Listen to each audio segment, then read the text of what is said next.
Terima kasih Anda masih bersama kami di One on One dan masih bersama pakar Aliansi Kebangsaan Yudi Latif. Saya tertarik tadi berbicara tentang hilangnya keteladanan dari para pemimpin kita. Terus kita harus mencari keteladanan Pancasila di mana, Prof? Pertanyaan menarik. Saya juga setiap habis ceramah di berbagai tempat, saya bilang, Pak Yudi, nilai Pancasila kan luhur. Tapi sebenarnya kalau kita ingin diberi keyakinan, apakah nilai itu bisa dibumikan atau tidak? Coba kita harus meniru siapa? Dia bilang kalau agama kan jelas seluruhnya itu ada nabi dan lain-lain. Ya. Kalau Pancasila itu kita harus meneladani siapa gitu. Iya. Nah ini pertanyaan tuh menarik karena memang ya katanya moral itu is not taught, but moral is coach. Moral itu tidak diajarkan seperti lewat hafalan, tapi diajarkan pertama lewat keteladanan. Nah, tapi bagaimana keteladanan itu bisa kita rujuk gitu ya? Pertama, saya bilang begini ya, manusia itu kan makhluk imajinatif gitu. Jadi keteladanan ini, kalaupun sekarang tidak ada di sekitar kita, itu kan kita bisa lihat ya. Kalau misalnya berguru dari agama ya, Nabi Muhammad, Siddhartha Gautama, Yesus Kristus itu sudah meninggal jauh sekali ya. Tuh. Tapi kenapa suri teladannya masih bergema saat ini di kalangan pengikutnya itu? Karena suri teladannya itu kan dikisahkan terus di berbagai kesempatan, di berbagai upacara, peringatan gitu. Nah ibaratnya sebenarnya Indonesia juga punya masih banyak orang-orang yang mengembangkan keteladanan di berbagai bidang kehidupan ya. Saya juga pernah memberikan penghargaan terhadap berbagai ikon Indonesia yang menunjukkan keteladanan di berbagai bidang. Masalahnya seringkali orang-orang yang berbuat kebajikan, keteladanan dengan masyarakat itu kurang bisa harus utamakan. Nah, jadi menarik tadi Anda bicara tentang era sosmed. Di dalam era sosmed itu yang harus utamakan justru kebanyakan YouTubers gitu sedemikian powerful sehingga presiden pun merasa perlu hadir untuk pernikahan YouTuber yang hebat itu. Tapi problematiknya seringkali YouTubers ini sebenarnya powerful untuk mengembangkan keteladanan. Sayang selama ini kan masih terbatas pada entertainment aja gitu. Iya. Artinya belum mendapatkan proses penguatan dari negara untuk menggunakan para YouTuber itu juga untuk mengembangkan aksi-aksi keteladanannya gitu ya. Jadi teladan ada tapi cara pengarus utamaannya kita ini tidak bekerja. Orang-orang yang punya keteladanan itu tidak mendapatkan sertifikasi ataupun pengakuan, rekognisi dan pengarus utamaan oleh negara itu sendiri gitu. Baik. Jadi seringkali kurang mendapatkan apresiasi, kurang mendapatkan ruang untuk pengarus utamaan gitu. Orang-orang yang berprestasi itu akibatnya sunyi gitu, seolah-olah negara ini miskin keteladanan. Oke, itu yang pertama. Kedua, saya sih mengatakan gini, Pancasila itu kan nilai ketuhanan, kemanusiaan, persatuan, kerakyatan, keadilan gitu ya. Jadi kalau orang motifnya boleh pakai motif agama untuk berpancasila boleh gitu. Mungkin kalau orang Islam ingin mengembangkan nilai keadilan, tapi dengan meniru teladannya Nabi Muhammad, boleh gitu. Jadi kita tuh sering punya anggapan bahwa Pancasila itu terpisah dari nilai keagamaan atau nilai kearifan lokal, tidak gitu. Kalau kita meniru Yesus Kristus untuk tujuan-tujuan mengembangkan nilai kemanusiaan, ya boleh-boleh aja. Jadi artinya kalau di lingkungan kenegaraan kita sulit menemukan teladan, kita masih boleh mencari teladan dari teladan-teladan agama, bahkan mungkin dari teladan-teladan yang hidup di dalam fiksi, ya, dalam sejarah sastra, di dalam sejarah, boleh gitu, tidak masalah. Jadi, dan kalau di dalam kepemimpinan politik juga mengalami kemarau keteladanan tadi, Pancasila itu juga bisa dicari keteladannya di komunitas, tokoh-tokoh budayawan, rohaniawan, gitu kan. Itu kemudian juga mungkin di dunia usaha, siapa yang mengembangkan nilai. Jadi keteladanan itu jangan diasosiasikan hanya di sektor negara gitu. Bahkan itu yang harus kita lakukan ke depan, bahwa sebenarnya Pancasila itu tidak bisa dimonopoli oleh negara gitu. Pancasila itu kalau ingin dikembangkan harus memberdayakan peran komunitas, juga peran pasar gitu. Jadi Kenapa? Karena memang Pancasila kalau ingin hidup ya dan ingin bergerak di jalur yang seimbang, jalur yang proper, yang tepat, itu memerlukan keseimbangan antara tafsir negara dan tafsir masyarakat. Iya. Karena Pancasila itu juga kalau terlalu memusat negara, kan sebenarnya power kan itu keras. Nah, kita punya pengalaman ketika Pancasila terlalu memusat ke negara di masa lalu, Pancasila sering menjadi alat politik gitu untuk menyingkirkan lawan politik dan lain-lain. Iya.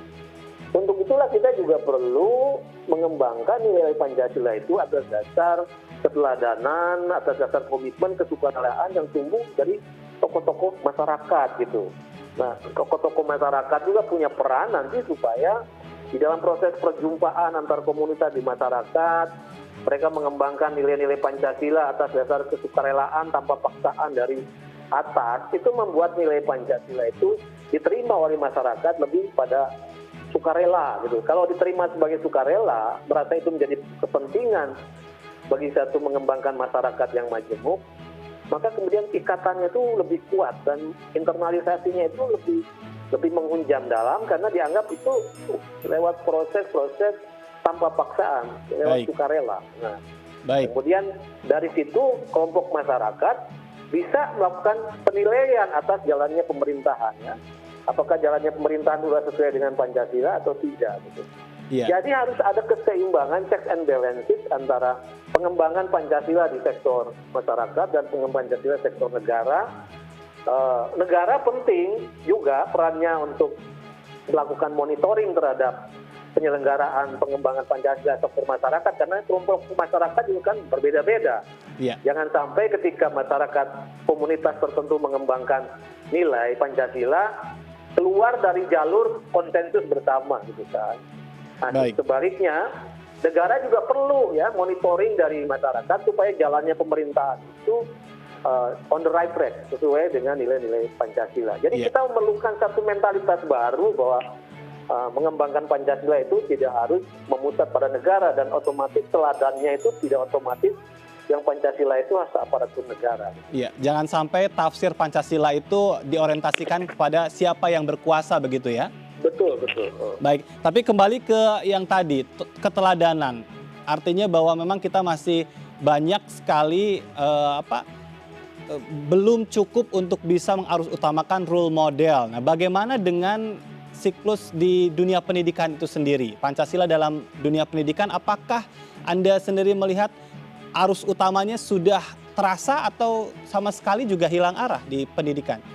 Nah, ini memang saya kira ini pertanyaan yang sangat fundamental karena kan sebenarnya kan pendidikan tuh benih harapan gitu ya. Jadi kalau masyarakat mengalami memasuki lorong gelap, tidak tahu jalan cahaya ke depan seperti apa, biasanya sandarannya itu pada pendidikan gitu. Masalahnya di kita konsepsi tentang pendidikan sendiri kabur gitu.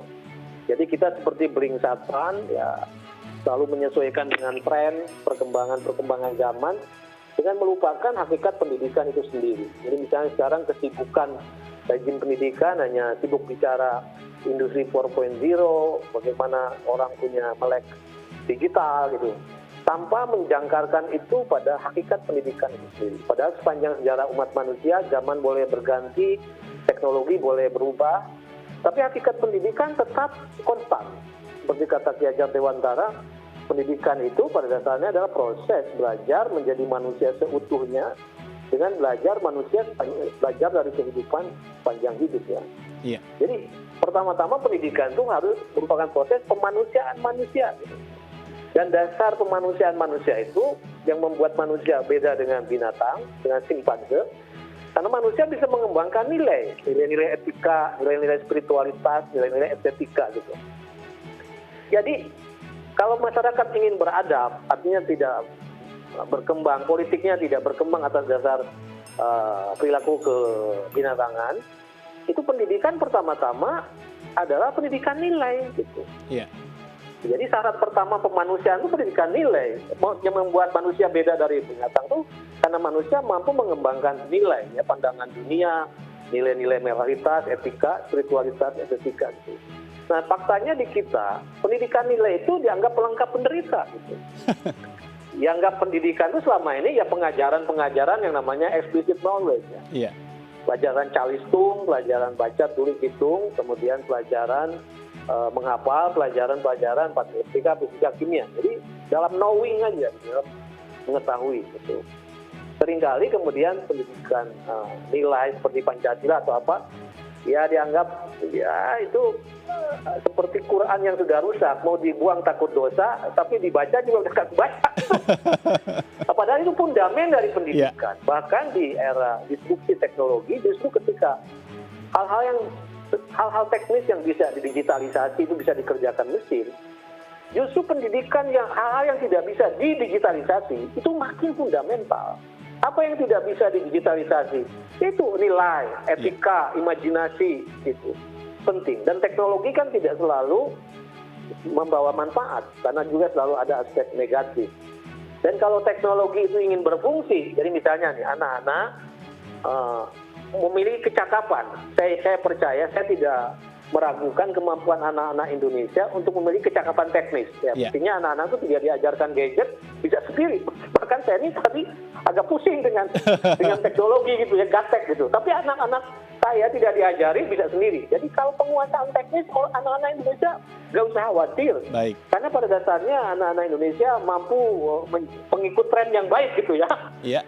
Tapi masalahnya ketika ditanya, apakah kecakapan teknis itu berfungsi nggak bagi kehidupan? Artinya apakah kecakapan teknologi itu bisa mendatangkan kesejahteraan, mendatangkan kearifan, kebaikan hidup atau tidak? Baik. Nah, kalau itu dipertanyakan, kalau teknologi ingin berfungsi, berarti dia didukung oleh nilai, didukung etika, didukung estetika, didukung wawasan kultural. Jadi teknosfer perlu namanya sosiosfer. Iya. Nah, oleh karena itu naif kalau pengembangan teknologi hanya dilihat sebagai penguasaan alat gitu. Teknologi itu satu sistem yang dalamnya ada sistem sosial, politik, dan budaya gitu ya.